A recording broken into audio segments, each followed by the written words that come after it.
ሰላም ጤና ይስጥልኝ የተወደዳችሁ እንደምን አላችሁ? ከአማራ ብሮድካስት ሴንተር ኤቢሲ ቴሌቪዥን የዕለቱን ፕሮግራም አዘጋጅተን ወደ እናንተ መድረስ ጀምረናል።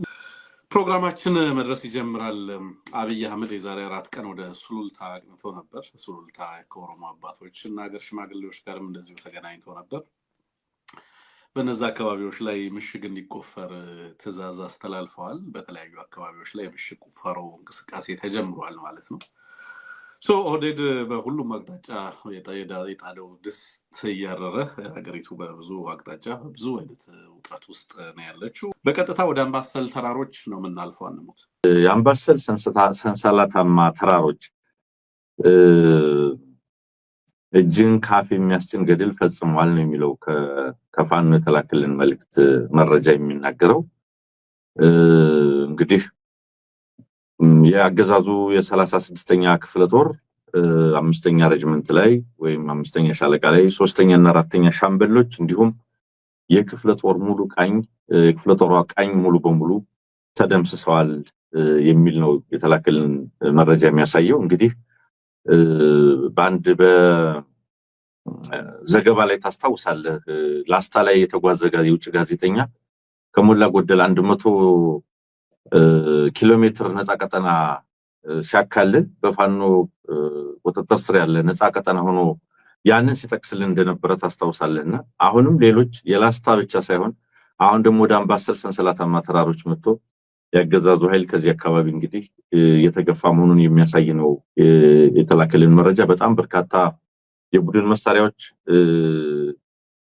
ሞርታርን ጨምሮ ተማርከዋል የሚል ነው። በጣም በርካቶችን ነው የማረኩት። ስለዚህ በአጠቃላይ ይህንን የአምባሰል ተራሮችን ድል እንደው አጠቃላይ የውሎ ማሳያ ብናደርገው ከሞላ ጎደል በሌሎችም አካባቢዎች ሙሉ ቀን በየጊዜው የፋኖ ውጊያዎች አሉ። በነገር ላይ እዚህ የአምባሰል ላይ 2 ቀናትን የፈጀ አውደ ውጊያ ነው የተደረገው። 2 ቀናትን በፈጀ አውደ ውጊያ የተገኘ ድል ነው። እንግዲህ ሂት ኤንድ ራን የ1 ሰዓት የ30 ደቂቃ መሆኑ ቀርቶ 2 ቀናት በሙሉ ውጊያ የሚደረግበት ይሄ ከሞላ ጎደል መደበኛ ውጊያው በስፋት ኢንፋክት ከአመት 2 ዓመት በፊት ጀምሮ በስፋት እየተደረገ ያለ ነው የመደበኛ ውጊያ ማለት ነው። እና የደፈጣ ብቻ የሚባል አይደለም፣ ወይም የወረራ ጥቃት የምንለው ይሄ አንድ ካምፕን ወይም የሆነ የአገዛዙን ኃይል ሄዶ የመምታት ጉዳይ ብቻ አይደለም እየተደረገ ያለው። ትርጉሙ የሚነግረን እሱ ነው ለማለት ነው። ስለዚህ በዚህ በጣም በርካታ ጦር መሳሪያዎች የቡድንና እነዚህን መሰል ዝርዝር አስቀምጠው ልከውልናል፣ ተተኳሽን ጨምሮ ማለት ነው። ስለዚህ ይሄ ነው የሆነው። በዚህ አላበቃም። ፋኖ ዛሬም በጣም በርካታ ድሎችን አድርጓል። በተለይ 2 ቁም ነገሮች አሉ ከውጊያ በተጨማሪ በነገራችን ላይ ላነሳቸው የምችላቸው። አንደኛው የህዝብ ውይይቱ ቀጥሏል። የህዝብ ውይይት በተለይ እዛው ምኒልክ ላይ ከአውደ ውጊያው ጎን ለጎን ከህዝብ ጋር የሚደረጉ ውይይቶች በከፍተኛ መጠን ቀጥለዋል። ከህዝብ ጋር ውይይት እየተደረገ ነው ያለው። በተለይም በተላከልን መረጃ ትናንትና በተላከልን ማለት ነው የተደረገው ውይይት ላይ ከ1000 ሰው በላይ የተሳተፈበት የቀበሌ ማህበረሰብ ከ1000 ሰው በላይ የተሳተፈበት ትልቅ መድረክ እንደነበረ ነው የሚገልጸው። በተለይ ህዝቡ ከትግሉ ጎን መሆኑን ከፋኖች ጎን መሆኑን በግልጽ የተናገረበት፣ ውስጣቸውን ከሰርጎ ገቦች አጽዱ፣ ትግሉ ወጣት ሽማግሌዎች ሁላችን በየአቅማችን እየተሳተፍንበት ያለ ነው፣ አይዟችሁ ምንጊዜም ከጎናችሁ ነን ሲል ተሰብሳቢው በዛ ውይይት ላይ ማንሳቱን የሚገልጽ መረጃን የተላከልን። ሌላው እንግዲህ ቅድም ስጠቅስ እንደነበረው ያገዛዙ ሰራዊት መፍረስን የተመለከተው ነው። እንግዲህ ምሽግ ቁፈራንም ስጠቅስ ነበረ፣ እናብራራ ይሆናል። ዛሬም እንግዲህ ከውጊያ ከግንባር ብቻ አይደለም አሁን ያገዛዙ ኃይል ወደ ፋኖ እየተቀላቀለ የሚገኝ። ከዚህ ቀደም እንደምታውቀው በጣም ረጅም ኪሎ ሜትሮችን ከአርሲ ድረስ ተነስተው ሄደው ፋኖን የተቀላቀሉ ያገዛዙ ወታደሮች እንደነበሩም ታስታውሳለህ። አሁን ደግሞ ከማሰልጠኛ ጭምር ነው። ከውጊያ ከካምፕ ከማሰልጠኛም ነው። ኢንፋክት ከማሰልጠኛ ከዚህ ቀደምም በርካቶች ሄደው ተቀላቅለዋል። አሁንም በተለይ ብር ሸለቆ ማሰልጠኛ ተቋም ነው ለሽምቅ ውጊያ ስልጠና አገዛዙ ለብቻ መልምሎ ያስገባቸው ወጣቶች ስለነበሩ ነው። ከዚያ ውስጥ ነው የወጡት። ወደ 8 ናቸው። አፋብን 109ኛ ኮር 77ኛ ክፍለ ጦርን መቀላቀላቸውን ከነስማቸው አያይዘው ልከውልናል ማለት ነው። ስለዚህ ልጆቹ ምንድነው የሚሉት በመውጣታቸው በጣም ደስተኛ መሆናቸውን ሌሎች አባላትን በተመሳሳይ የመውጣት ፍላጎት እንዳላቸው መግለጻቸውንም አንስተውልናል። ከዚህ ጋር ተያይዞ በነገራችን ላይ አገዛዙ በተለይ አንድ ውጊያ ነበረ የሰሜን ወሎ አይና ቡግና የሚባል ወረዳ ላይ እዛ በጣም በርካታ ኃይሉ ተመታ። እዛም ሌላ ውጊያ ስለነበረ ነው። ብርኮ 7 ቀበሌ የሚባል ነው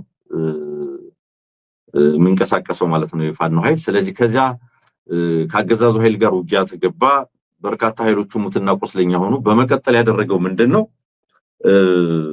የተሳሳተ መረጃ አድርሰህናል በሚል አገዛዙ የራሱን አባል መረሸኑን የሚመለከት መረጃ ተልኮልናል። አንድ ሚሊሻን የተረሸነው። ስለዚህ ከዚያም አልፎ ንጹሃን ላይ ጥቃት አድርሷል። እዚያው አካባቢ ነው። በተለይ ወደ እህል ለማስፈጨት ወደ ወፍጮ ቤት እየሄዱ የነበሩ ንጹሃን ግለሰቦች ላይ ነው አገዛዙ ጥቃት የከፈተው። በዚህ 14 ዓመት ህፃን ወንድሙ ያረጋል የተባለ ግለሰብ በግፍ ተረሽኗል። ወጣት አወቀ ፈንቴን ጨምሮ በርካታ ንጹሃን የፋኖ ደጋፊዎች ናቸው በሚል አካላዊ ድብደባ ተፈጽሞባቸዋል የሚል መረጃ ተልኮልናል። ከሞላ ጎደል ፋኖን በተመለከተ ያሉት አጫጭር መረጃዎች እነዚህ ናቸው። ወንድም ማለት በርካታ አካባቢዎች ላይ እንግዲህ ውጊያ ሲካሄድ ትላንትና ጀምሮ ነው የዋለው። ዛሬም በርካታ ከውጊያ ውጪ በርካታ አካባቢዎች ላይ የፋኖ አባላትን እየተቀላቀሉ ያሉ ሰዎች እንዳሉ ሰማለሁ። አንሙት ከዚህ ጋር ተያይዞ ትላንትናና ከትናንት ወዲያ ሀሳብ ያልሰጠንበት ትልቅ ቁም ነገር አድርገን ያልወሰድነው ግን ደግሞ በእርግጥም ቁም ነገር የሆነ በተወሰነ መልኩ ሀሳብ ብናክልበት ጥሩ የሚሆን ብዬ የማስበው ብዙ ነገር ስለታዘብኩኝ ማለት ነው። በአንድ በኩል አገዛዙ ከ4 ቀን በፊት ነው እንግዲህ ሱሉልታ ላይ እና በሱሉልታ አካባቢ ላይ ያላችሁ ሰዎች በሱሉልታ ፍቼ እና ገብረ ጉራቻ አካባቢን ይዛችሁ በጣም በበርካታ አካባቢዎች በተለይ ደግሞ አማራን ከኦሮሚያ በሚያገናኙ አካባቢዎች ላይ አገዛዙ የምሽግ ቁፋሮ እንቅስቃሴ መጀመሩን ነው ትናንትናም ከትናንት ወዲያም ሲወጡ የነበሩ መረጃዎች። ከ4 ቀን በፊት ነው እንግዲህ በዚህ ጉዳይ ላይ ለመግባባት ጥረት ያደረጉት አብይ አህመድ። በአንድ በኩል እነዚህም ዜናዎች እየተሰሙ ባሉበት ሁኔታ፣ በሌላ በኩል በበርካታ የአማራ ክልል አካባቢዎች ላይ የተለያዩ ቦታዎች ላይ ሰራዊቱ መጠነ ሰፊ የሆነ ጥቃት እየደረሰበት እንዳለ በበርካታ አካባቢዎች ላይ እየተበተነ አንሙት ሰምተህ ከሆነ ሰሞኑን የሚማረከው ሰራዊት ጉዳት የጦርነቱ አይነትና ሁኔታ በጣም ተቀይሯል።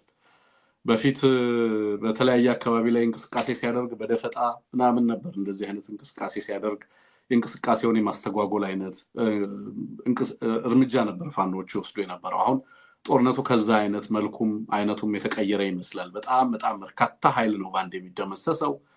ምርኮኛውን ስትመለከተው በጣም በርካታ ምርኮኛ ነው የሚማረከው። ትልልቅ የቡድን መሳሪያዎችን ጭምር ነው እያስረከበ ያለው ጦሩ። ትልልቅ አዛዦቹ የፈንጂ አምካኝ ውሾቹ ጭምር ሳይቀሩ ነው እየያዙ እየገቡ ያሉት። አሁን ስትመለከተው ትልልቅ ሎጂስቲክስ ነው የሚማረከው። በርካታ ሬሽን ነው የሚማረከው። ከባድ የቡድን የከባድ መሳሪያዎችን እንቅስቃሴን በተመለከተ ከፍተኛ ማስተጓጎሎች መንገድ ላይ ሲሰሩ ታያለ። ትልልቅ መኪናዎች ጭምር ከነሰራዊቶቻቸው ገደሉ ሲገቡ ነው የምታየው። አሁን በጣም በርካታ ሰራዊት ነው የሚያልቀው በየቀኑ። በጣም የጦርነቱ ሁኔታ በጣም መቀየሩን ይነግራል። አንሙት ባለፈው እንዳለው ዝም ብሎ በደፈጣና በከበባ የሚደረግ አይደለም። ቆቦ ላይ የነበረውን የጦርነት ሁኔታ ባለፈው አንስተን ነበር።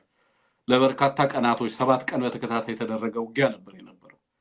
እንደዚህ አይነት ነገሮችን ስታይ የጦርነቱ አይነት አድማስ ሁኔታው በጣም የተቀየረ የሆነ እንደመጣ ትመለከታለህ። አገዛዙ ይሄ ይመስለኛል በጣም ከባድ ተስፋ መቁረጥ ውስጥ እንዲገባ አድርጎታል።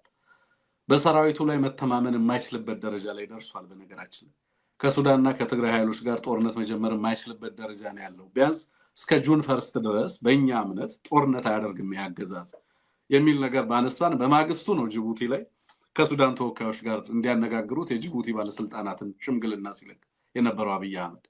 በተመሳሳይ ከትግራይ ኃይሎች ጋርም እንደዚሁ ለመነጋገር የማይፈነቅለው ድንጋይ እንደሌለ ነው እየተረዳን ያለ ነው። አሁንማ ትግራይ ላይ አውሮፕላን ማሳረፍን በጣም ከባድ እየሆነ እንደመጣ ነው ያለን መረጃ የሚጠቁመው። እነዚህን ነገሮች ስትመለከት፣ በሌላ በኩል ይህንን እንቅስቃሴ እያደረጉ ድንበር አካባቢ ወደ ምሽግ ቁፋሮ እየተገባ እንዳለ ስትመለከት፣ መሀል ላይ ሰራዊቱ በአንድም በኩል በጦርነት ሲረግፍ፣ በሌላ በኩል ደግሞ እንደዚሁ እየከዳ ሲመጣ ስትመለከት፣ በዚህ ሂደት ውስጥ አማራው በምን አይነት ዝግጅት ላይ ይኖራል ብለህ ነው የምታስበው? አንሙት አሁን ያጋጥማሉ የሚባሉት የውስጥ ችግሮች አማራው ጋር ስትሰማ የትግሉ የእድገት ደረጃውና እኛ ጋር እያጋጠሙ ያሉ ፈተናዎች አይነት ምንም ማች ሊያደርግልኝ አልቻለም። sometimes ማለት እነዚህ ችግሮች ላይ መገኘት አልነበረብንም ብዬ ስለማምን ነው። አገዛዙ ያለበት ደረጃ ሌላ ነው። ህዝቡም ትግላችንን የሚጠብቅበት ደረጃ ሌላ ነው።